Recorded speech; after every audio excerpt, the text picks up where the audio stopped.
ইতিকাফ কাকে বলা হয়? আবিধানিক অর্থ যদি যাই, ইতিকাফ শব্দের অর্থ হচ্ছে নিঃসঙ্গতা, বিচ্ছন্ন থাকা, অবস্থান করা। অর্থাৎ এক কথায় পরিবার পরিজন, আত্মীয় স্বজন, দুনিয়াবি ব্যস্ততা বাদ দিয়ে 10 দিন আল্লাহর ঘর মসজিদে ইবাদত বন্দেগি করার জন্য একেবারে নিজেকে পরিশুদ্ধ করার নাম হলো ইতিকাফ।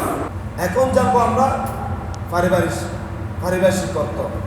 শরীয়তের পরিভাষায় ছেলে মেয়ে, আত্মীয় স্বজন, বন্ধু বান্ধব, নিজের সহধর্মিনীকে দুনিয়ার সব ব্যস্ততা বাদ দিয়ে আল্লাহ রাব্বুল আলামিনের নৈকট্য হাসিলের লক্ষ্যে নিজেকে একেবারে ছোট মনে করে জুমা মসজিদে, যে মসজিদে জামাত হয়, যে মসজিদে জুমা হয়, ওই মসজিদে 10 দিন ইতিকাফ করা, অবস্থান করার নাম হলো ইতিকাফ। এটাই হলো পারিভাষিক অর্থ। এখন আমরা জানবো, ধারাবাহিক আলোচনা যাচ্ছে, বুঝেন ভালোভাবে, কিছুটা জিনিস শিখতে পারবেন ইনশাআল্লাহ। ইতিকাফের সময়সীমা। এখন ইতিকাফ করব, ইতিকাফের সময় কতটুকু থেকে কতটুকু পর্যন্ত? 20 তারিখ সূর্যাস্তের পূর্ব থেকে ঈদুল ফিতরের চাঁদ উদয় হওয়া পর্যন্ত ইতিকাফ করা সুন্নতে মুআক্কাদা আলাল কিফায়া। সুন্নতে মুআক্কাদা আলাল কিফায়া। 20 তারিখে সূর্য কি হওয়া যাওয়া পর্যন্ত, সূর্য তার পূর্ব থেকে 20 তারিখে সূর্যাস্তের পূর্ব থেকে চাঁদ উদয় হওয়া পর্যন্ত মসজিদে অবস্থান করতে হবে। এটাই হলো ইতিকাফের সময়সীমা। আবার আসুন, এটা তো মসজিদে অবস্থান করবে পুরুষরা, মহিলারা কোথায় অবস্থান করবে? মহিলাদের জন্য ইতিকাফ হলো মহিলারা নিজের ঘরের মধ্যে যে স্থানটা নামাজের স্থান রয়েছে, ওই স্থানের মধ্যে তাম্বু থেকে বা একটা পর্দা দিয়ে ওই নামাজের স্থানের মধ্যে মহিলারা ইতিকাফ আদায় করবে। এটাই হলো ঠিক পুরুষের জন্য যে সময়সীমা, ওই স্থানের মধ্যে মহিলারাও সেই নামাজের স্থানের মধ্যে প্রবেশ করে ফেলতে হবে এই সময়ের মধ্যে, আর চাঁদ উদিত হলে ওই সময় থেকে বাইরে হবে। আবার আসুন, এই ইতিকাফ কত প্রকার? ইতিকাফ হলো 3 প্রকার। কয় প্রকার? একটু কথা বলেন, ইতিকাফ কয় প্রকার? 3 প্রকার। 1 নম্বর ইতিকাফ ওয়াজিব ইতিকাফ। 2 নম্বর ইতিকাফ সুন্নাত মুআক্কাদা আলাল কিফায়া ইতিকাফ। 3 নম্বর ইতিকাফ মুস্তাহাব ইতিকাফ। ওয়াজিব ইতিকাফ কাকে বলা হয়? যে বলে একজন মানুষ বিপদের মধ্যে পড়ে গিয়েছে, উনি নিয়ত করেছেন, আল্লাহ আমি যদি এই বিপদ থেকে উদ্ধার হই, আমি একটা দিন মসজিদের মধ্যে ইতিকাফ আদায় করব। এটাই হলো ইতিকাফ, ওয়াজিব ইতিকাফ। আর সুন্নাত মুআক্কাদা আলাল কিফায়া ইতিকাফ হলো যেটা মাস রমজান মুবারকের 20 তারিখ থেকে চাঁদ উদয় হওয়া পর্যন্ত যে মসজিদে অবস্থান করে, এটা হলো সুন্নাত মুআক্কাদা আলাল কিফায়া। অর্থাৎ সমাজের সকলের পক্ষ থেকে যে কোনো একজন আদায় করলে আদায় হয়ে যাবে, তার নাম সুন্নাত মুআক্কাদা আলাল কিফায়া। ওয়াজিব ইতিকাফ সুন্নাত মুআক্কাদা আলাল কিফায়া ইতিকাফের জন্য রোজা শর্ত। কি শর্ত? রোজা শর্ত, রোজা থাকতেই হবে। আর মুস্তাহাব ইতিকাফের জন্য রোজা শর্ত নয়। মুস্তাহাব ইতিকাফ হলো আপনি মসজিদে 5 মিনিটের জন্য প্রবেশ করেছেন, মসজিদে ঢোকার সময় আপনি মুস্তাহাব ইতিকাফ নিয়ত করে প্রবেশ করেন, এই ইতিকাফের সওয়াব আমরা পেয়ে যাব। বুঝতে পেরেছেন? এখন আপনারা যে মসজিদে ঢুকলেন, ইতিকাফ নিয়ত করেছেন? করেন নাই। এটা আমি অনেক আগেও বলেছিলাম আরেকবার একটা আগ্রহের মধ্যে। আপনারা এদিকে শুনেন, এইদিকে বাহির করেন, সেটা হচ্ছে আমাদের বাঙালি জাতির অভ্যাস। এখন এই মুহূর্তে নিয়ত করে ফেলেন। এই মুহূর্তে নিয়ত কিসে করবেন? মুস্তাহাব ইতিকাফ। মনে মনে নিয়ত করেন, আমরা মসজিদে প্রবেশ করেছি, যতক্ষণ থাকবো আমরা মুস্তাহাব ইতিকাফ নিয়ে তো আমরা মসজিদে অবস্থান করব ইনশাআল্লাহ। নিয়ত করেছেন আপনারা? এখন একদিন মেরেছেন, নিয়ামত পেয়েছেন কয়টি? 2টি। এসেছেন জুমার আদায় করতে, নিয়ে যাচ্ছেন জুমার নামাজের সওয়াব এবং ইতিকাফের সওয়াব। সুবহানাল্লাহ। এটার নাম হলো ইসলাম। ইসলাম হলো সৌন্দর্য। ইসলামকে বুঝতে হবে, ইসলামকে জানতে হবে। জানলে বুঝলে ইসলাম থেকে নিয়ামত পাওয়া যায়। তাহলে আজ থেকে আমরা নিয়ত করব, মসজিদে প্রবেশ করার সাথে সাথে কি করব? মুস্তাহাব ইতিকাফের নিয়ত করে মসজিদে প্রবেশ করব। তাহলে এখন ইতিকাফ কয় প্রকার পাইলেন? 3 প্রকার। ওয়াজিব ইতিকাফ, সুন্নত মুআক্কাদা আলাল কিফায়া ইতিকাফ এবং মুস্তাহাব ইতিকাফ। ক্লিয়ার হয়েছে আপনাদের? এবং মনে রাখবেন। এখন আসুন, এই যে আমি আপনাদেরকে বলেছিলাম ওয়াজিব ইতিকাফ এবং সুন্নত মুআক্কাদা আলাল ইতিকাফ, এগুলোর জন্য কি শর্ত? রোজা শর্ত। রোজা রাখতেই হবে। রোজার মাধ্যমে আপনার থেকে ইতিকাফ আদায় করতে হবে। আসুন আবার আমরা শুনব ইতিকাফের শর্তাবলী, কি কি শর্ত দরকার ইতিকাফের জন্য। এখন হুট করে ঢুকে যায়, বিসমিল্লাহর বাও জানে না, সূরা ফাতিহা পড়তে জানে না, উযুটাও ভালো করে করতে জানে না। ওই টাকার কারণে টাকা কিছু পাবে, মুসল্লিরা কমিটিরা দিবে, ওই টাকায় লুকো পড়ে মসজিদে ইতিকাফে ঢুকে যায়। এখন ইতিকাফের সম্পর্কে কোনো কিছু ধারণাই নাই। এখন তো উনি তো গুনাহ হবে, গোটা জাতিকে গুনাহগার বানায় দেবে।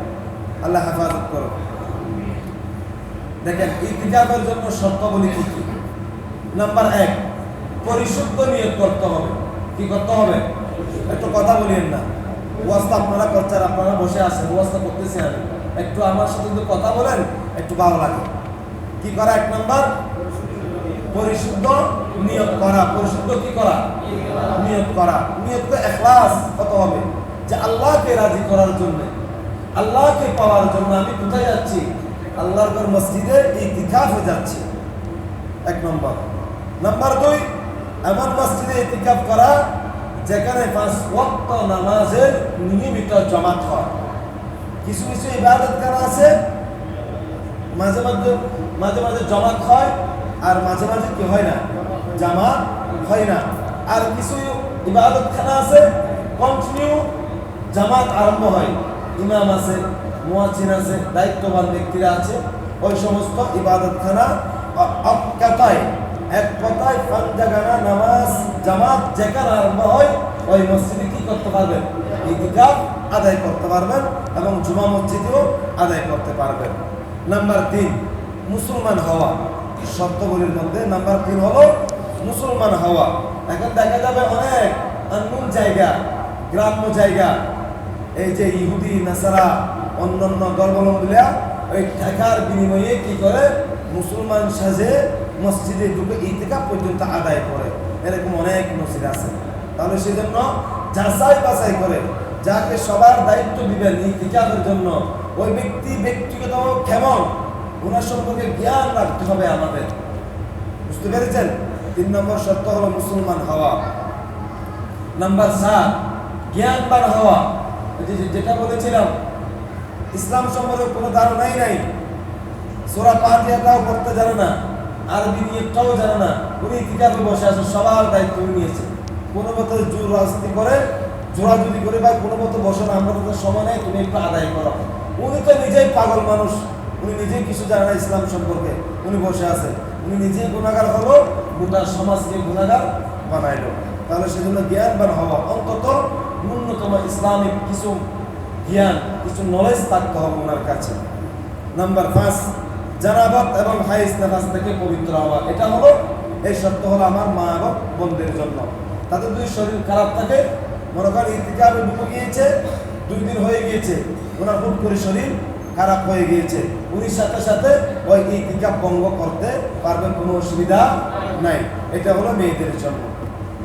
তাহলে এই 5টি শর্ত হলো ইতিকাফের শর্ত, এগুলো আমাদের জানা অতীব জরুরি। এখন আমরা জানবো ইতিকাফ ভঙ্গের কারণ, কি কি কারণ করলে ইতিকাফ ভঙ্গ হয়ে যায়। আসুন, পুরুষরা বিনা ওজরে মসজিদ থেকে বাহির হওয়া, আর মহিলারা নির্দিষ্ট নামাজের স্থান থেকে নিজের বাসস্থানে ঘোরাফেরা করা, এরকম করলে ইতিকাফ ভঙ্গ হয়ে যাবে। এখন ইতিকাফকারী ব্যক্তি মসজিদে প্রবেশ করলো, মসজিদে প্রবেশ করার পরে ওনার থেকে অভ্যাস আছে বুম্বা খাবার। এরকম অনেক ব্যক্তি আছে, এখন ওনার থেকে টক উঠেছে বুম্বা খাবে, সিগারেট আর কি, মানে সিগারেট উনি খাবে। উনি কি করেছেন, হুট করে ইফতার শেষ করে কোনো মতে মুসলিমরা সবাই যখন চলে গেল, বাহির হয়ে উনি সিগারেট খাইতে লাগলো, ধূমপান করতে লাগলো। ওইটা নিজের স্বাদ মিটাচ্ছে। এই সমস্ত কারণে ওনার কি হয়ে যাবে, ইতিকাফ ভঙ্গ হয়ে যাবে। দেখা যাবে ইতিকাফ অবস্থায় আছে, পরিবারের খবর নেই, আমার সন্তান কেমন আছে, আমার নাতি কেমন আছে, ওরা ব্যবসা বাণিজ্যের কি অবস্থায় আছে, এই সমস্ত খবরগুলো নেই। এগুলো সম্পূর্ণ নিষেধ। আপনার থেকে এমনভাবে পরিবার থেকে দূরে থাকতে হবে যে আসমান নিচে জমিনের উপরে আপনি আর আল্লাহ ছাড়া, আল্লাহর রসুল ছাড়া আপনার আর কোনো সম্পর্ক নেই। এই নিয়তটা ঠিক রাখতে হবে আমাদের। তাহলে এই সমস্ত যদি কাজ পাওয়া যায়, এই যে হুটহাট বাহির হওয়া, মসজিদ থেকে মাঠে যাওয়া, ওয়াশরুমে যাওয়া প্রয়োজন হয় নাই, তারপরে এমনি যাওয়া, প্রয়োজনে যেতে পারবেন ওয়াশরুমে, ওইটা ইসলাম সাপোর্ট আপনাকে দিয়েছে, ইসলাম আপনাকে অনুমতি দিয়েছে, অনুমতির বাইরে আপনি যেতে পারবেন না। তাহলে এটা করলে আপনার কি হয়ে যাবে, ইতিকাফ ভঙ্গ হয়ে যাবে। গুরুত্বপূর্ণ আরেকটি পয়েন্ট হলো সহবাসের দিকে আকৃষ্টকারী কাজ, এটা দিন হোক বা রাত হোক। মাইন্ড নেবেন না, বাবার সমতুল্য ব্যক্তিরা এখানে আছেন, কষ্ট নেবেন না। ইতিকাফ থাকা অবস্থায় একজন মহিলা হেঁটে যাচ্ছে, ওনার প্রতি আমার দৃষ্টি গেল, আমার দৃষ্টিতে এমনভাবে দিলাম, ওনার অঙ্গ নিয়ে, ওনার স্মরণ নিয়ে আমি মন্তব্য করলাম। এরকম অনেক পুরুষরা শয়তান ওয়াসওয়াসার মাধ্যমে হয়ে যায়, নিজের অজান্তে এরকম চলে আসে অন্তরের মধ্যে। সেই জন্য মুফাসসিরিনে কেরামরা বলেন, এই যে সহবাসের আকৃষ্ট হওয়া মনকে ওই মুহূর্তে ইতিকাফ ভঙ্গ হয়ে যাবে। সেই জন্য নিজের চক্ষুকে, নিজের মাইন্ডকে সবসময় আল্লাহর ভয় অন্তর্ধারণ রাখতে হবে। সেই জন্য যারা ইতিকাফ থাকবেন, মসজিদের একটি কোণার মধ্যে অবস্থান করবেন। একটা আল্লাহ রাসূল যখন ইতিকাফ থাকবেন মসজিদে নববীতে, তখন আম্মাজান আয়েশা সিদ্দিকা রাদিয়াল্লাহু তাআলা আনহা আমার প্যারা রাসূলকে একটি পর্দা ঢেকে দিতেন, এমনকি খাট পর্যন্ত বসাই দিয়েছেন আল্লাহ প্যারা রাসূলের জন্য, যাতে আল্লাহ প্যারা রাসূলকে কেউ দেখতে না পায়। এভাবে আবদ্ধ হয়ে আমাদেরকে রাখতে হবে। ভাইয়েরা, তাহলে এই যে এই সমস্ত কাজ করার কারণে আমাদের ইতিকাফ ভঙ্গ হয়ে যাবে। আর তৃতীয় নম্বর গুরুত্বপূর্ণ যে কারণ আমাদের ইতিকাফ ভঙ্গ হয়ে যায়, অনর্থক কথাবার্তা বলা, দুনিয়াবি কথাবার্তা বলা, পারিবারিক কাজ তৈরি করা। ইতিকাফ থেকেছে, অমুক ভাই কি করেছে সেটাও খবর নিচ্ছে মোবাইলে, পরিবারের খাবার কি দিয়ে খাচ্ছে সেটাও খবর নিচ্ছে, কেউ অসুবিধা হচ্ছে সেটাও খবর নিচ্ছে। এখন সব খবর উনি নিচ্ছে, রাজনীতি কারা কিভাবে করতেছে বা করতেছে না, কে কোথায় যাচ্ছে না, সব খবর নিচ্ছে। তা আপনার জন্য তো ভাই ইতিকাফ আসে না। আপনার থেকে যদি দুনিয়ার জন্য এত বড় পাগল হয়ে যান, আপনি দুনিয়া নিয়ে থাকেন, ইতিকাফ আসিয়া এই সমস্ত কাজ যদি পাওয়া যায়, ইতিকাফ ভঙ্গ হয়ে যাবে। আল্লাহ যারা ইতিকাফ থাকবেন, এই সমস্ত ইতিকাফকারীদেরকে এই সমস্ত কাজ যখন মেনে চলার থাকার তৌফিক দান করুন, আমিন। এমনকি মাকরুহে তাহরিমি বলা হয়েছে ইতিকাফ অবস্থায় অনর্থক কথাবার্তা বলা, অযথা কথা বলা। অথচ দেখা যাচ্ছে ইতিকাফ থাকা অবস্থায় মানুষের সমালোচনা পর্যন্ত করে, তখন তো ভাই ইতিকাফ আদায় হবে না। আলোচনা বুঝতেছেন আপনারা? কোনো অসুবিধা হচ্ছে? আসুন আর একটু যাই। ইতিকাফ অবস্থায় কি কি কাজ আমাদের করতে হবে? কথা বলবেন না, আল্লাহর রাস্তায় গুরুত্বপূর্ণ আলোচনা। ইতিকাফ অবস্থায় আমাদের কি কি কাজ করতে হবে, আমাদের করণীয় কি? যারা ইতিকাফ থাকবে তারা কোন কোন কাজ করবে? নাম্বার 1, বেশি বেশি তওবা করা। আল্লাহর কাছে তওবা করতে হবে, গুনাহ ক্ষমা চাইতে হবে, নিজের জন্যে, পরিবারের জন্যে, দেশের জন্যে, সমাজের জন্য। এভাবে তওবার মাত্রা বাড়ায় দিতে হবে। নাম্বার 2, ইস্তিগফার করা। ইস্তিগফার বেশি বেশি, নিত্যদিনের সঙ্গী, নিত্যদিনের বন্ধু বানাতে হবে, জবানের প্রেমিক বানাতে হবে। ইস্তিগফারকে সবসময় সময় পেয়েছেন, আস্তাগফিরুল্লাহ রাব্বি মিন কুল্লি জামমি ওয়া আতুবু ইলাইহি লা হাওলা ওয়া লা কুওয়াতা ইল্লা বিল্লাহিল আলিয়্যিল আযীম। এইভাবে আমরা ইস্তিগফারকে নিত্যদিনের বন্ধু বানাবো। নাম্বার 3, বেশি বেশি কোরআনুল মাজিদ তিলাওয়াত করা। মসজিদে এখন একজন ভাই ইতিকাফে থেকে গিয়েছেন, এখন কোরআনুল মাজিদ তিলাওয়াত করতে জানে না, ছোটবেলায় কোরআনুল মাজিদ পড়ে নাই। এখন তার জন্য করণীয় কি? তার জন্য করণীয় হলো আপনি পড়তে জানেন না, ঠিক আছে, কোনো অসুবিধা নাই, অন্তত কোরআনুল মাজিদের মধ্যে শাহাদাত আঙ্গুল দিয়ে আঙ্গুল হাঁটান। প্রতিদিন 2 পারা, 3 পারা, 4 পারা, সকালে 1 পারা, দুপুরের পরে 1 পারা, মাগরিবের নামাজের পরে 1 পারা আপনার থেকে পড়তে হবে না, কারণ সেটা আল্লাহর মাজিদ, আল্লাহর কালাম। এটা দেখলেও সওয়াব, শুনলেও সওয়াব, দললেও সওয়াব, পড়লেও সওয়াব। আর একটু মহাব্বতের আওয়াজে বলুন। নাম্বার 4, আল্লাহর জিকির করা। সুবহানাল্লাহ, আলহামদুলিল্লাহ, আল্লাহু আকবার, লা ইলাহা ইল্লাল্লাহ। এইভাবে করে জিকিরকে এই জবানের বন্ধু বানান। এটা হলো 4 নম্বর কাজ। নম্বর 5, নফল নামাজ পড়া। এই যে জীবনে বালক হওয়া থেকে আজ পর্যন্ত বৃদ্ধ বলেন, ইয়াং বলেন, ছোট বলেন, কত নামাজ, কত ওয়াক্ত নামাজ, ইচ্ছায় অনিচ্ছায় কত নামাজ আমাদের জীবন থেকে ছুটে গিয়েছে। এই নামাজকে কেন্দ্র করে একটা নামাজ আছে, উমর খাজার নামাজ বলা হয়। এই যে নিয়ত করতে হবে, আল্লাহ বিগত সময়ে যত ওয়াক্ত নামাজ আমার জীবন থেকে ছুটে গিয়েছে, ওই জীবনের ছুটে যাওয়া নামাজ থেকে আজকে 2 রাকাত নামাজ আদায় করছি। আল্লাহু আকবার।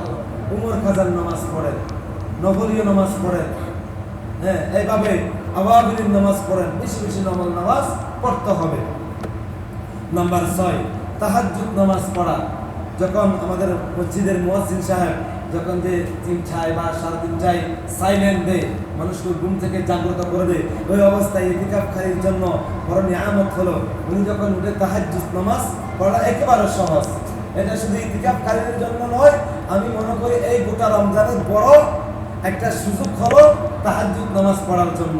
যখন সেহরি খেতে উঠেন 10টা মিনিট আগে উঠেন, অন্তত পক্ষে 4টা রাকাত তাহাজ্জুদ নামাজ আদায় করেন। যখন আপনি অভ্যস্ত করে ফেলবেন, কারণ এই অভ্যাস যখন হয়ে যাবে, ভাগ্য যদি পরিবর্তন আসে, গোটা বছর আপনি তাহাজ্জুদ নামাজ পড়া আপনার অভ্যাস হয়ে যাবে। আর 7 নম্বর, ইতিকাফ কেন আমরা থাকি, ইতিকাফ কেন আমরা অবস্থান করব মসজিদে, সেটার একেবারে গুরুত্বপূর্ণ পয়েন্ট হলো লাইলাতুল কদর তালাশ করা। সুবহানাল্লাহ বলুন। লাইলাতুল কদর তালাশ করা, বিশেষ করে হাদিসে পাকে বেজুট রাতের কথা বেশি এসেছে, কিন্তু 20 রমজান থেকে শুরু আপনি তালাশ করেন। কিন্তু হাদিসে মুবারাকা সিয়াসিনদের কিতাবের মধ্যে উল্লেখ করা হয়েছে, আল্লাহর প্যারা রাসূল বলেছেন, তোমরা বেজুট রাত কি করো, তালাশ করো। হ্যাঁ, কিন্তু যিনি ইতিকাফ থাকবে ওনার জন্য বড় সহজ, বড় ইহসান হয়ে যাবে। এই যে কি তালাশ করা, লাইলাতুল কদর, 1000 বছরের শ্রেষ্ঠ রাত তালাশ করা তার জন্য সহজ হয়ে যাবে। সেজন্য আমি বলবো, যারা ইতিকাফে থাকার জন্য নিয়ত করেছেন, এই লাইলাতুল কদর তালাশ করার বড় অন্যতম মাধ্যম হলো এই ইতিকাফ। এখন আসুন গুরুত্বপূর্ণ একটি হাদিস মুবারকা। এই হাদিস মুবারকা তানবীহুল গাফিলিন কিতাবের মধ্যে উল্লেখ করা হয়েছে, 705 নম্বর পৃষ্ঠার মধ্যে। বড় চমৎকার একটি হাদিস। কলবের ওষুধ নাকি 5টি। সুবহানাল্লাহ বলেন না? মানুষের অসুখ হয় না, ডায়াবেটিস, ডায়রিয়া, বিভিন্ন অসুখ আমাদের হয় না, আপনাদের হয় না মনে হয়? সবাই সুস্থ আছে? মাশাআল্লাহ, আল্লাহ কবুল করুন, আল্লাহ আরো সুস্থ রাখুন। মানুষের অসুখ হয় কিনা? তো অসুখ যখন হয়, অসুস্থ হয়ে পড়লে কি করে? ডাক্তারের কাছে যায়। কিসের জন্য যায়? মেডিসিন ব্যবহার করার জন্য। ওষুধের জন্য কোথায় যায়? ফার্মেসিতে যায় বা ডাক্তারের শরণাপন্ন হয়, ডাক্তারের পরামর্শ নেয়। কেন? শরীর সুস্থ রাখার জন্য। কিন্তু আমার দয়াল নবী বলেন, উম্মত, সেটা তোমার শরীর সুস্থ রাখার জন্য তুমি মেডিসিনে যাও, ডাক্তারের শরণাপন্ন হও। কিন্তু আমি দয়াল নবীর কিছু টিপস তোমাদেরকে দিচ্ছি। কিছু কলমের ওষুধ আছে, এই কলমের ওষুধ যদি তোমরা একবার ব্যবহার করো, কিয়ামত পর্যন্ত তোমার কলম পবিত্র থাকবে। দেখেন, وقال عبد الله الانطاكي رضي الله تعالى عنه, হযরত আব্দুল্লাহ ইনতাকি রাহমাতুল্লাহি আলাইহি বর্ণনা করেছেন এই হাদিস মুবারক। দাওয়াউল কলবি খামসাতু আশিয়া, কলবের ওষুধ হলো 5টি। কয়টি? সারা জীবন মনে রাখবেন, কোন এক সময় আমি হাজির হব আপনাদের কাছে। কলবের ওষুধ কয়টি? মনোযোগ আছে না আপনাদের? বিরক্ত হয়ে যাচ্ছে? একটার আগে শেষ করে দেবো। বিরক্ত দরকার না, বেশি ওয়াজ করা দরকার নাই। বাঙালিরা ওয়াজ বেশি কোনো বাঙালি পাঁচ দিতে দেরি নগরীব বাঙালি হলো অভ্যাস। যাই হোক, কলবের ওষুধ কয়টি? বলেন কয়টি? 5টি। নাম্বার 1, মাজালাসাতু আস-সালিহিন, বুজুর্গ ব্যক্তিদের শরণাপন্ন হওয়া। বুজুর্গ ব্যক্তি আল্লাহর ওলিদের দরবারে যাওয়া, আল্লাহর ওলিদের সুহবতে যাওয়া। এখন ওলিরা কিছু ওলি আছে বন্ড ওলি, ওই সমস্ত বন্ড কাছে নয়। প্রকৃত আল্লাহর ওলি, প্রকৃত আল্লাহর প্রেমিক, প্রকৃত মুখলেস, প্রকৃত সিদ্দিকিন যারা, আল্লাহর নবী বলেন তাদের কাছে যাও, তাদের শরণাপন্ন হও। উদাহরণ যদি দিতে যাই, রিপোর্টের আদনা গুলাম আমার মুর্শিদি করিমের দরবার আপনি যান, যে যাই বলো, যারা গিয়েছেন, যারা সরাসরি চেহারা মুবারক দেখেছেন, সামনে বসেছেন, তারাই জানে, একমাত্র তারাই জানবে যে কত বড় নিয়ামতের জায়গায় আপনি বসেছেন। না গেলে বুঝবেন না। এরকম অনেক আল্লাহর ওলি আছে। আল্লাহর ওলিদের সুহবতে আমাদের যেতে হবে।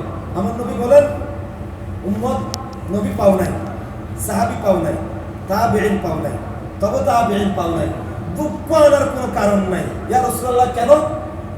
ইয়া রাসূলুল্লাহ কেন দুঃখ আনবো না? আপনাকে দেখি নাই, আপনার সাহাবীকে দেখি নাই, তাবেঈনকে দেখি নাই, তবে তাবেঈনকে দেখি নাই। আমাদের মতো হতভাগা আর কেউ আছে? আল্লাহর প্রিয় রাসূল বলেন, উম্মত রে, আমাকে দেখো নাই, কিন্তু আমার কিছু পাগল উম্মত আছে, আমার কিছু আশেক আছে, যাদেরকে দেখলে আমি মুস্তাফাকে দেখার মতো হয়ে যাব। আমার মুস্তাফার দেখার স্বাদ তোমরা পেয়ে যাও।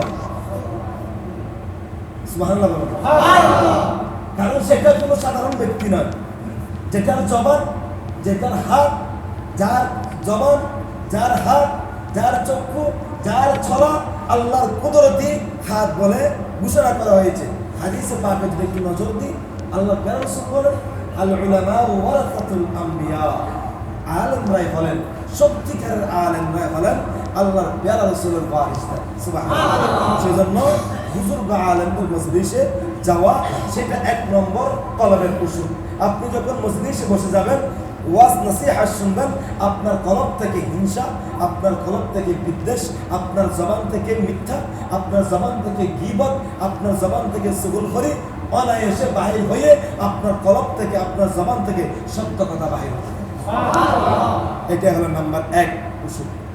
নাম্বার 2 ওষুধ হলো ওয়া কিরাআতুল কুরআন, বেশি বেশি কোরআন মাজিদ তিলাওয়াত করা। সুবহানাল্লাহ বলেন না? আর কোরআন তিলাওয়াত করলে ইমানদারের ইমান কি হয়ে যায়? ইমান বেড়ে যায়, ইমান বেড়ে যায়। সেটা হলো কলবের 2 নম্বর ওষুধ। 2 নম্বর ওষুধ হলো ওয়া ইখরাউল বাতানি মিনাল হারাম, হারাম খাবার থেকে বিরত থাকা। এখন যদি জরিপ চালায়, হারাম থেকে কয়জনে বেঁচে আছি আমরা? ভাই মুসলমান, কারণে অকারণে মুফতি বলেন, মুহাদ্দিস বলেন, হাজি বলেন, গাজী বলেন, আলেম বলেন, জেনারেল শিক্ষিত বলেন, কেউ না কেউ বাধা আছে কাজে কারবারে। ভাই সেজন্য আমাদের তাকওয়া নাই, আমাদের ইবাদত আল্লাহর দরবারে কবুল হচ্ছে না। আল্লাহর প্যারা রাসূল বলেন, অন্ততপক্ষে চেষ্টা করতে হবে হারাম খাবার থেকে আমাদের এই কলবকে কি করা? পবিত্র রাখা। এটা হলো 3 নম্বর ওষুধ। ওয়া কিয়ামুল লাইল, 4 নম্বর কলবের ওষুধ হলো বেশি বেশি তাহাজ্জুদ নামাজ আদায় করা।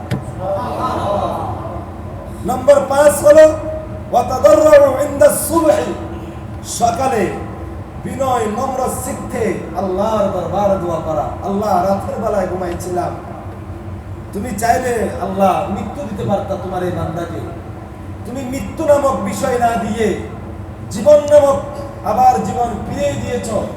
এত সুন্দর পৃথিবী দেখার সুযোগ হয়েছে, আমার আদরের সন্তান দুলালীদেরকে দেখার সুযোগ হয়েছে, আমার ভালোবাসা আমার স্ত্রীকে দেখার সুযোগ হয়েছে। আল্লাহ, সেই জন্য তোমার কাছে দোয়া চাই। আল্লাহ, এত সুন্দর একটি রাত দিয়েছ, আবার দিন আমাকে দিয়েছ, তোমার কাছে শুকরিয়া আদায় করে এভাবে নম্র হয়ে ছোট হয়ে আল্লাহর দরবারে বিনয়ের সহিত দোয়া করতে হবে। যখন আপনার কাছে যখন এই বিনয় চলে আসবে, আপনার কলব থেকে ময়লাটুকু আল্লাহ কুদরতিভাবে বাইর করে দেবেন। এটাই হলো কলবের 5টি ওষুধ। আল্লাহ আমাদেরকে এই 5টি ওষুধ সম্পর্কে জ্ঞান রাখার তৌফিক দান করুন। এখন আমরা শুনবো এই ইতিকাফ সম্পর্কে আল্লাহর পবিত্র কালামে কি বলেছেন। সূরা আল বাকারা শরীফের আয়াত নম্বর 135 নম্বর আয়াতে আল্লাহ বলেন, ওয়াহিদনা ইলা ইব্রাহিম ওয়া ইসমাঈল, ইব্রাহিম এবং ইসমাঈল আলাইহিস সালাতু ওয়াস সালামকে আল্লাহ খুব মহব্বত করে নির্দেশ দিয়েছেন, আনতাহিরা বাইতিয়া লিত-তায়িফিনা ওয়াল আকিফিনা ওয়ার রুকআইস সুজুদ।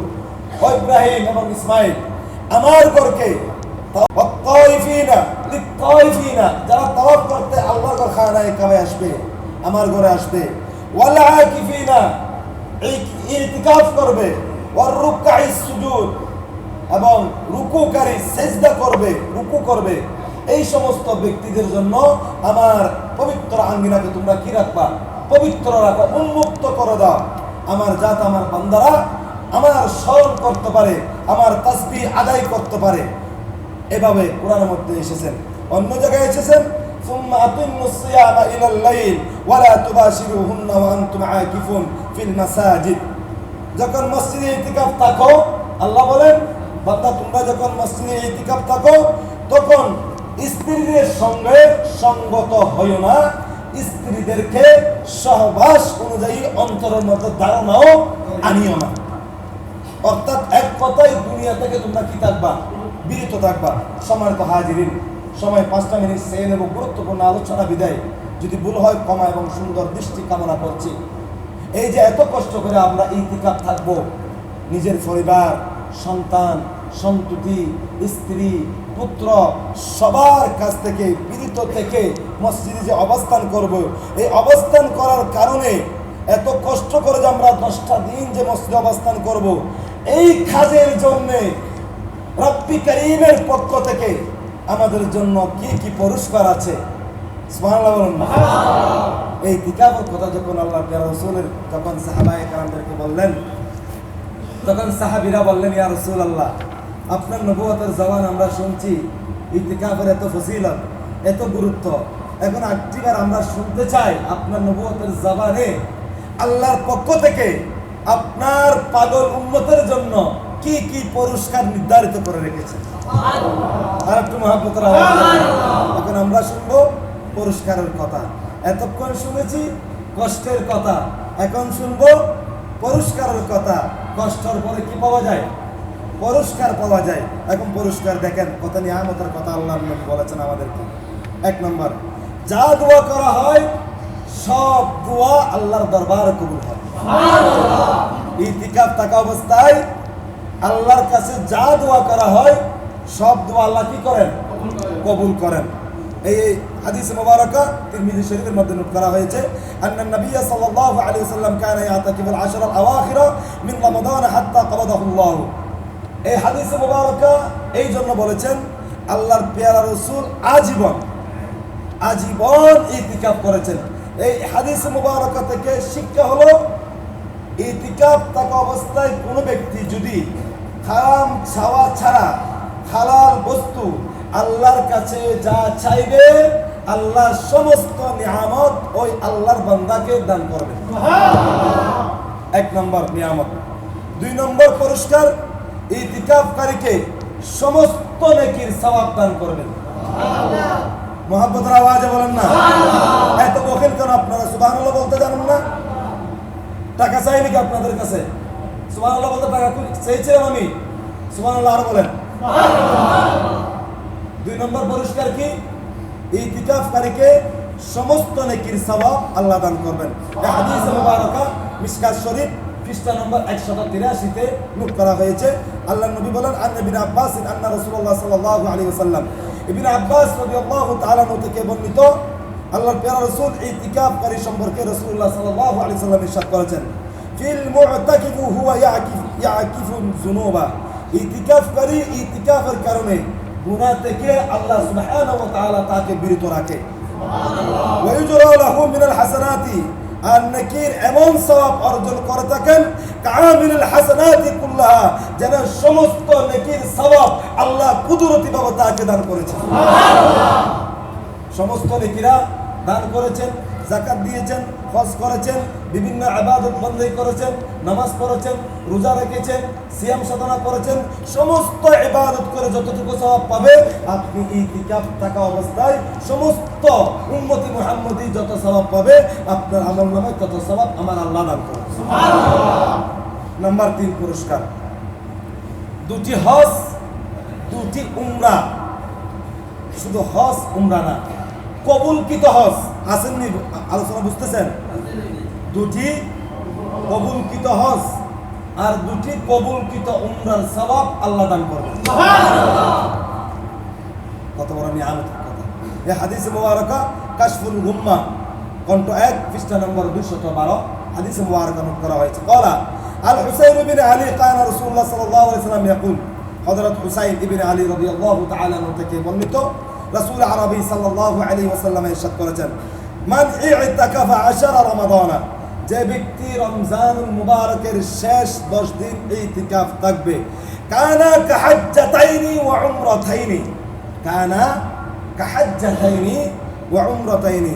আল্লাহর নবী বলেন, যারা শেষ দশকে ইতিকাফ থাকবে তার জন্য কবুলকৃত 2টি হজ এবং উমরার সওয়াব আমার দয়াল আল্লাহ দান করবেন। সুবহানাল্লাহ। তার আমলনামায় কি করবেন? 2টি কবুলকৃত হজ এবং 2টি কবুলকৃত উমরা সওয়াব কি করবেন? আর আমরা যে উমরাতে যাই, কবুল হচ্ছে নাকি হচ্ছে না কেউ জানি না। হজে যাই, হজ কবুল হচ্ছে নাকি হচ্ছে না আমরা কেউ জানি না, কিন্তু আমার নবী গ্যারান্টেড দিচ্ছেন, সার্টিফিকেট দিয়ে দিলেন, যদি কারো ইতিকাফ আল্লাহর দরবারে কবুল হয়ে যায়, ওই ব্যক্তির আমলনামায় 2টি কবুলকৃত হজ এবং 2টি কবুলকৃত উমরার সওয়াব আল্লাহ দান করবেন। সুবহানাল্লাহ। এখন ইতিকাফ থাকবেন না আপনারা নাকি টাকা দিয়ে রাখবেন? শরীয়তের ফতোয়া, টাকা দিয়ে ইতিকাফ থাকা সম্পূর্ণ হারাম, হারাম, হারাম। হ্যাঁ, খাদিয়া দেওয়াও সুন্নত, নামাও সুন্নত, সেটা অন্য কথা। যে বাড়া করে এলাকার কেউ টাকা সময় পাচ্ছে না, টাকার মাধ্যমে ইতিকাফকারী আমরা রাখবো, এরকম আল্লাহর ওয়াস্তে যাবেন না ভাই।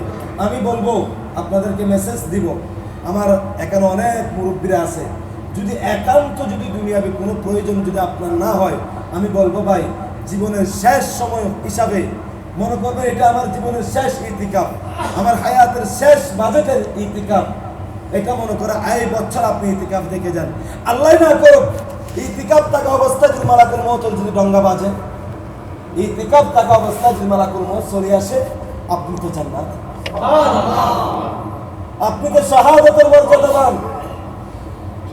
সেজন্য আমি বৃদ্ধ বাবাদেরকে বলবো, আমি যদি বাবা বেঁচে থাকতো, আমি এই বছর আমার বাবাকে ইতিকাফ ঢুকাই দিতাম, যুদ্ধ করে হলে ঢুকাই দিতাম। কিন্তু ভাগ্যের বিষয়, হায়াতের বাজেট শেষ, উনি চলে গেল, উনার স্মৃতি রেখে গেল দুনিয়াতে। হ্যাঁ, তাই তো গত বছর আমার তারাবি যখন শেষ, আমি আগামী কাল আমার মসজিদে তারাবি শেষ। প্রতি রমজানে আমার শেষ মোনাজাত আমার বাবা উপস্থিত। এই বছর বাবা ছাড়া আমি মোনাজাত করি। সেজন্য যারা মুরব্বী আছেন, আমার বাবার সমতুল্য আছেন, আমি তাদেরকে অনেক ভালোবাসি, আমার অনেক ভালো লাগে, ব্যক্তিরও আমি তাদেরকে ইজ্জত করি, কারণ ওরা তো আমার মতো সন্তান জন্ম দিয়েছে, ওরা জন্ম দিয়েছেন বিধে আজকে আমরা এখানে মিম্বরে দাঁড়াতে পেরেছি। আমি সেজন্য আমার বাবাদেরকে অনুরোধ করব, যদি একান্ত প্রয়োজন যদি না হয় দুনিয়াতে পরিবারে, আমি বলবো ভাইয়েরা ইতিকাফে ঢুকে যান। ইতিকাফের জন্য আপনার শরীর মন সব কিছু পরিষ্কার হয়ে যায়। ওই মুহূর্তে যদি মৃত্যুবরণ করেন, আপনি শোনাই সোহাগা।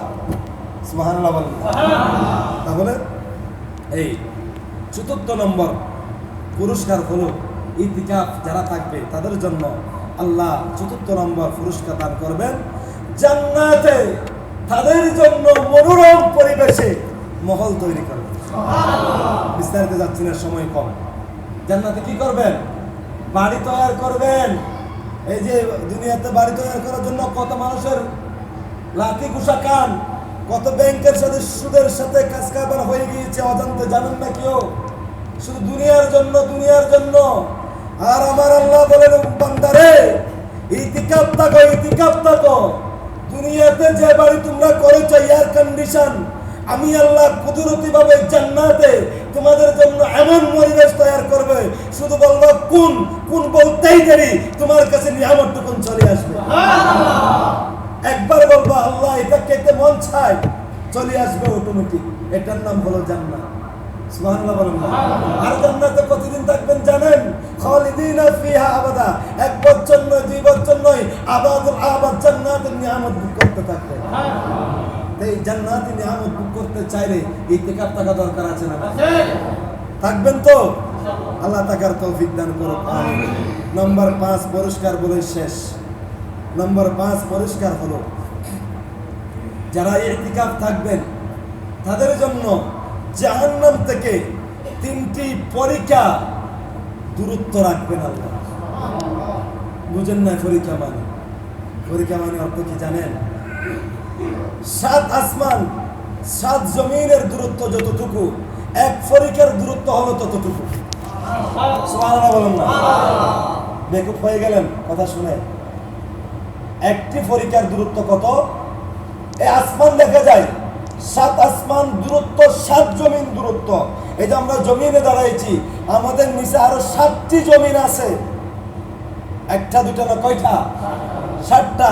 যে আসমান দেখা যায় ওই আসমান একটা নয়, আরো এরপরে কয়টা আছে? মোট 7টা আসমান। এই 7 আসমান একেবারে টপ ক্লাসের আসমান থেকে একেবারে সর্বনিম্ন আসমান যেটা জমিন যেটা আছে, এটার দূরত্ব হলো একটি পরীক্ষা। আল্লাহ বলেন বান্দারে, তোমরা যখন ইতিকাফ থাকবা মাহ রমজানুল মুবারকে, আমি আল্লাহ তোমার এই শরীরকে, এই দেহকে, এই বডিকে এই জাহান্নামের আগুন থেকে 3টি পরীক্ষা দূরত্ব আমি আল্লাহ তোমাকে রাখবো। শুধু জাহান্নামে যাওয়ার ভয় চিন্তা মাথায় আনিও না, জাহান্নামের আগুন তোমাকে দেখতেও পাবে না। একটা দূরত্ব আমি তোমাকে মনোরম পরিবেশে জান্নাতের হাওয়ায় দুলনার মতো দিয়ে দিয়ে আমি আল্লাহ তোমাকে দেও খেলে খেলে জান্নাত আমি তোমাকে রাখবো। কয়টি পরীক্ষা? 3টি পরীক্ষা দূরত্ব আল্লাহ আমাদেরকে রাখবেন। সম্মানিত হাজিরিন, আমি অত্র এলাকার প্রতি বিশেষ আমার মেসেজ, সেটা হলো আমার বাবাদেরকে বলবো, আমি ইয়াং যারা আছেন তাদেরকে তো বলবো, যদি পারেন থাকেন, আর যদি না পারেন ওইটা আপনাদের ইখতিয়ার, আমার কোনো জোর নাই। আমি বিশেষ করে জোর যাদেরকে করব, যাদের দাড়ি মুবারক সাদা হয়েছে, আমি আপনাদের কদমে হাত দিয়ে বলি, আল্লাহর ওয়াস্তে দুনিয়ার মায়া ত্যাগ করে 10টা দিন, বাবা 10টা দিন, মাত্র 10টা দিন, দেখেন না একটিবার ইতিকাফে আসেন না, নিয়ামতের কথাই আসেন না, খুদার কসম খবরে যখন যাবেন এই ইতিকাফ দাও দাও জ্বলতে থাকবে, নূরে আলোকিত হবে। একটিবার আসেন না। আমি বলবো আমার মুরব্বীদেরকে এই ইতিকাফের জন্য প্রস্তুতি গ্রহণ করেন, এই সংসার জীবনকে গুছাই ফেলেন। এই যে দুনিয়া বিল ওয়াসাইল লা বিল ফাদাইল, এই যে উসিলার জন্য বড় মাধ্যম হলো এই ইতিকাফ। আর এটা হলো মুসাফিরখানা। कोई दुनिया मुसाफिर है, कोई आखिर ठिकाना, कोई आगे रवाना है, कोई पीछे रवाना। এই দুনিয়া হলো মুসাফিরখানা ভাই। কেউ আগে আসলো, কেউ পরে আসবে, আর কেউ আগে যাবে আর কেউ পরে যাবে। বাবা গেল, সন্তান গেল, আমিও একদিন চলে যাব, ঠিক না? যারা অন্ধকার কবরে শুয়ে আছেন তারা কি আমাদের চাইতে নিরস ছিল? তারা আমাদের চাইতে অনেক গুণে, মানে, সম্মানে, ইজ্জতে, টাকায়, পয়সায়, ক্ষমতায় সবার আমাদের থেকে অনেক ভালো ছিল, কিন্তু তারাও চলে গেল, আমরাও চলে যাব। ওই ব্যক্তি হলো সবচাইতে সফল মুমিন ব্যক্তি, যার জীবনের শেষ বিদায় হলো কলমা লা ইলাহা ইল্লাল্লাহ মুহাম্মাদুর রাসূলুল্লাহর মাধ্যমে যদি বিদায় নিতে পারে, সেই ব্যক্তি হলো সাকসেস মুমিন, সেই ব্যক্তি হলো সফল মুমিন, সেই ব্যক্তি হলো সর্বোচ্চ মর্যাদাবান ব্যক্তি। আল্লাহর প্রিয় রাসূল সাল্লাল্লাহু আলাইহি ওয়াসাল্লাম বলেন, উম্মত শেষ ভালো যার, সব ভালো তার। আমাদের শেষ ভালোটাই আমরা কামনা করব।